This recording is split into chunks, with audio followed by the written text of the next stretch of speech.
प्रयाग का महात्म्य, मार्कंडेय युधिष्ठिर संवाद, प्रयाग में संगम स्नान का फल।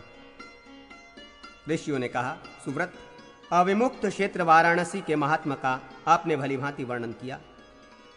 अब इस समय प्रयाग का महात्मा बतलाएं। सूत जी, आप समस्त अर्थों को जानने वाले हैं। अब आप वहां प्रयाग के जो महान प्रसिद्ध तीर्थ हैं उन्हें हमें बताइए। सूत जी बोले, ऋषियों, आप सभी सुने। मैं विस्तार से आप लोगों को प्रयाग का महात्मा बतलाता हूं। जहां पितामह देव स्थित हैं, महर्षि मार्कंडेय ने कुंती के पुत्र महात्मा युधिष्ठिर से जो कुछ कहा था वही मैं आप लोगों को बताता हूं। भाइयों के साथ सभी कौरवों को मारने के उपरांत राजा युधिष्ठिर महान अशोक से आविष्ट होकर मोह से ग्रस्त हो गए। तदनंतर थोड़े ही समय बाद महान तपस्वी मार्कंडेय मुनि हस्तिनापुर में आए और राजमहल के द्वार पर खड़े हो गए। उन्हें देखकर द्वारपाल ने भी शीघ्र जाकर राजा युधिष्ठिर से कहा, आपके दर्शन की इच्छा से मुनि मार्कंडेय द्वार पर खड़े हैं। धर्मपुत्र युधिष्ठिर शीघ्र ही तत्परता पूर्वक द्वार पर गए और कहने लगे, महाप्राज्ञ महामुने, आपका स्वागत है, स्वागत है। आज मेरा जन्म सफल हो गया, आज मेरा कुल तर गया। महामुने, आपके प्रसन्न होने पर आज मेरे पितृगण संतुष्ट हो गए। महात्मा युधिष्ठिर ने उन मुनि को सिंहासन पर बैठाकर पाद प्रक्षालन, पूजन इत्यादि के साथ महात्मा युधिष्ठिर ने उन मुनि को सिंहासन पर बैठाकर पाद प्रक्षालन, पूजन इत्यादि के द्वारा उनका सम्मान किया। तब प्रसन्न होकर मार्कंडेय ने युधिष्ठिर से कहा, विद्वान, आप मोह क्यों कर रहे हैं? सभी कुछ जानकर ही मैं यहाँ आया हूँ। तदनंतर राजा युधिष्ठिर ने प्रणाम कर महामुनि से कहा, आप संक्षेप में कोई उपाय बतलाएं जिससे मैं पापों से मुक्त हो सकूं। हे मुनिश्रेष्ठ, हमने युद्ध के प्रसंगवश कौरवों के साथ अनेक निरपराध मनुष्यों को युद्ध में मारा है। अतः आप वो कोई उपाय बतलाएं जिससे हिंसा जनित दोष एवं जन्मांतर में किए गए पापों तथा इस पाप से भी मुक्ति मिले। मार्कंडेय ने कहा, हे राजन, भारत महाभाग, अब जो मुझसे पूछते हैं उसे सुने। मनुष्यों के लिए पाप को नष्ट करने हेतु प्रयाग की यात्रा करना श्रेष्ठ उपाय है।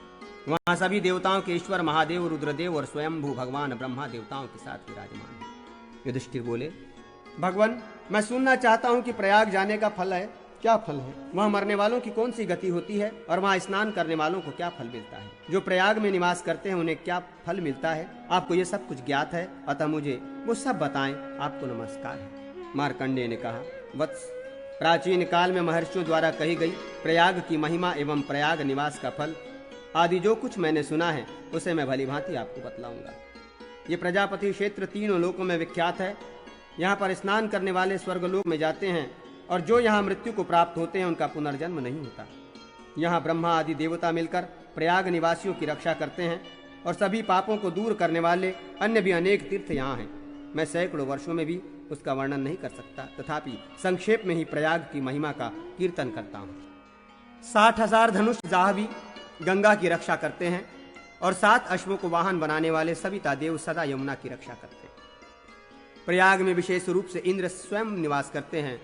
समस्त देवों से युक्त विष्णु प्रयाग मंडल की रक्षा करते हैं। प्रयाग के विशाल वटवृक्ष की रक्षा हाथ में त्रिशूल धारण करने वाले महेश्वर नित्य करते हैं और सभी पापों को हरने वाले इस शुभ स्थान की रक्षा सभी देवता करते हैं। हे नराधीप, जो लोग अपने कर्मों से गिरे हैं तथा जिनका छोटे से भी छोटा पाप बचा रहता है, वे लोग उस मोक्ष पद को प्राप्त नहीं करते, किंतु प्रयाग का स्मरण करने वाले का ये सभी कुछ पाप एवं कर्म नष्ट हो जाता है। इस प्रयाग तीर्थ के दर्शन करने से, नाम का संकीर्तन करने से अथवा यहाँ की मिट्टी का स्पर्श करने से भी मनुष्य पाप से मुक्त हो जाता है। राजेंद्र, यहाँ प्रयाग में 5 कुंड हैं जिनके बीच में जाह्नवी गंगा स्थित है। प्रयाग में प्रवेश करने वाले का पाप तक्षण ही नष्ट हो जाता है। सहस्त्रों योजन दूर से भी मनुष्य गंगा का स्मरण करता है, वो दुष्कृत करने वाला होने पर भी परम गति को प्राप्त करता है। राजेंद्र, प्रयाग का नाम कीर्तन करने से मनुष्य पाप को मुक्त हो जाता है और इसका दर्शन करने से उसे सर्वत्र मंगल ही मंगल दिखलाई पड़ता है और यहाँ आचमन, इसके जल से स्नान करने से स्वर्गलोक में प्रतिष्ठा प्राप्त होती है। कोई मनुष्य व्याधिग्रस्त हो, दीन हो अथवा क्रुद्ध हो, यदि वो प्रयत्न पूर्वक गंगा यमुना के समीप पहुंचकर प्राण त्याग करता है तो वो सूर्य के समान उद्दीप्त स्वर्णिम आभा वाले विमानों से युक्त होकर अभिष्ट पदार्थों को प्राप्त करता है। ऐसा श्रेष्ठ मुनिजनों का कहना है।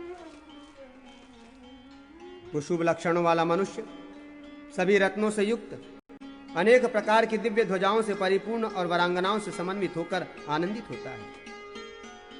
शयन करने पर वो गीत और वाद्य की ध्वनि से जगाया जाता है।